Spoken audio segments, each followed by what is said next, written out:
Oke, Assalamualaikum, welcome back to channel Transformasi HSSE. Jadi ini adalah video seri terakhir ya dari tahap CSMS, yaitu tahap Final Evaluation.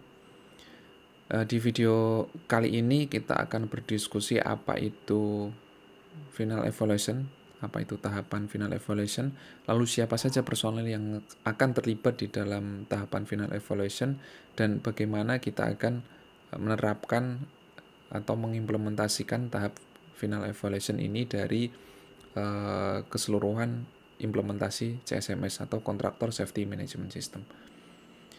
Baik, kita mulai dari apa itu tahap Final Evaluation. Jadi di dalam keseluruhan tahap CSMS ini, Final Evaluation ini adalah tahap untuk dilakukan evaluasi ya, pada akhir pekerjaan untuk menilai bagaimana implementasi K3L kontraktor selama pelaksanaan pekerjaan. Tentu saja dengan mempertimbangkan rekod accident atau rekod kecelakaan yang terjadi, lalu penilaian PJA, hasil penilaian WIP, dan penilaian KPI K3L kontraktor.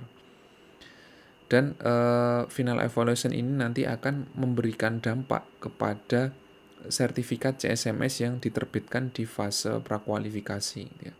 Jadi di tahap Final Evaluation ini akan bisa memberikan feedback bagaimana status sertifikatnya, gitu ya.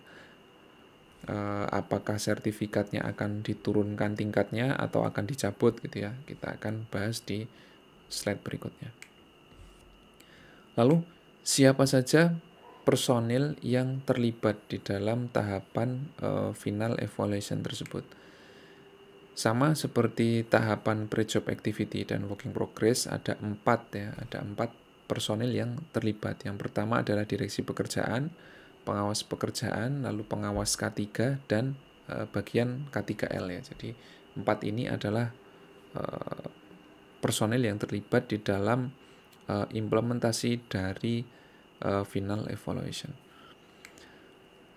Selanjutnya ini adalah rasi aspek ya, tahap Final Evaluation. Jadi di dalam rasi aspek ini dijelaskan urut-urutan bagaimana melakukan penilaian Final Evaluation, gitu ya, sampai pada akhirnya memberikan feedback kepada sertifikat yang dimiliki oleh kontraktor ya, sertifikat CSMS yang dimiliki oleh kontraktor. Selanjutnya kita akan berbicara terkait metode Final Evaluation. Jadi ketentuan dari penilaian Final Evaluation ini dinilai dari 3 parameter ya. Yang pertama adalah skor KPI K3L kontraktornya, dia mendapatkan skor berapa. Lalu skor pre-job activity yang kedua, dan yang ketiga adalah skor working progress-nya. Jadi ketiga skor ini, ketiga angka kuantitatif ini akan dikombinasikan sehingga muncullah nilai Final Evaluation, final score-nya, gitu ya. Nah, penilaian Final Evaluation ini juga nanti akan melalui aplikasi ya, aplikasi CSMS Corporate, di mana dari ketiga elemen itu akan diinputkan di situ ya.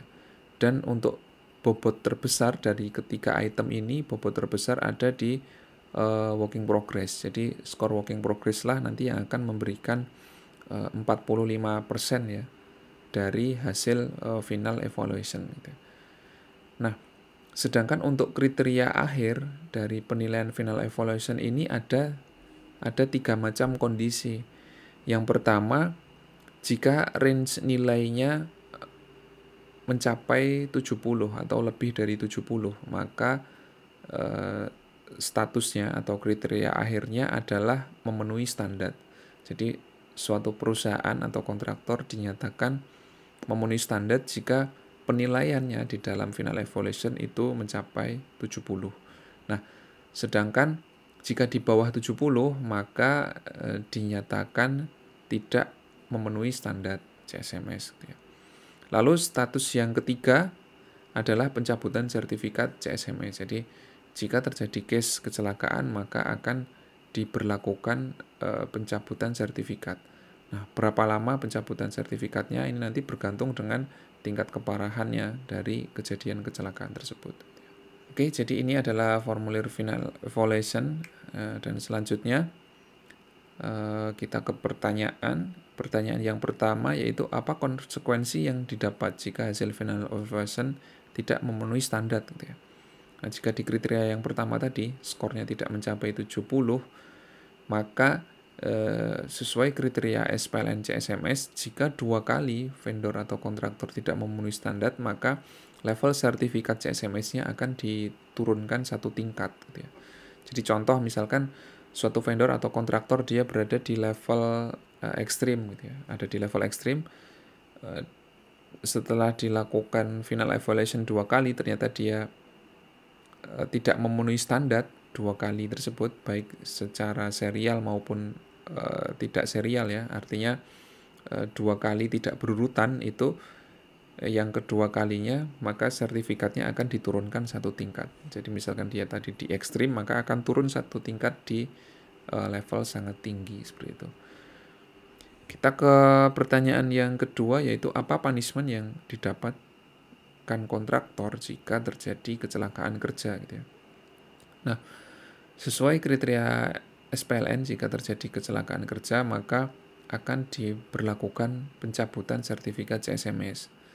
Ini dengan pencabutan sertifikat CSMS tentu saja jika implementasi CSMS sudah berjalan full cycle di tahap selection juga, tentu saja vendor atau kontraktor tersebut dia tidak dapat untuk mengikuti lelang dia tidak akan bisa mengikuti selection karena di fase selection sertifikat CSMS tersebut diwajibkan ya sebagai syarat administratif yang harus dipenuhi.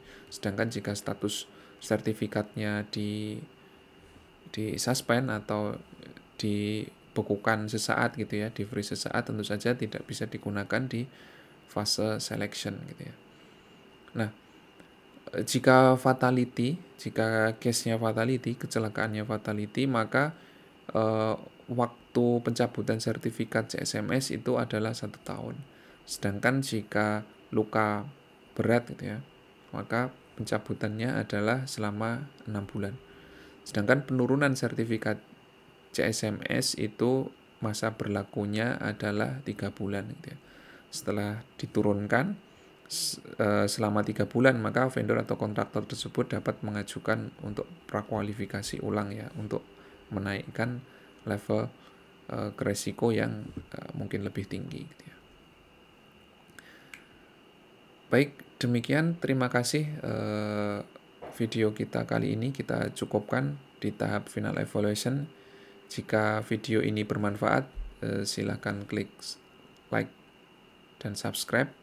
Jika ada yang ingin didiskusikan, kita bisa berdiskusi di kolom komentar di bawah ya. Terima kasih dan sampai jumpa. Assalamualaikum.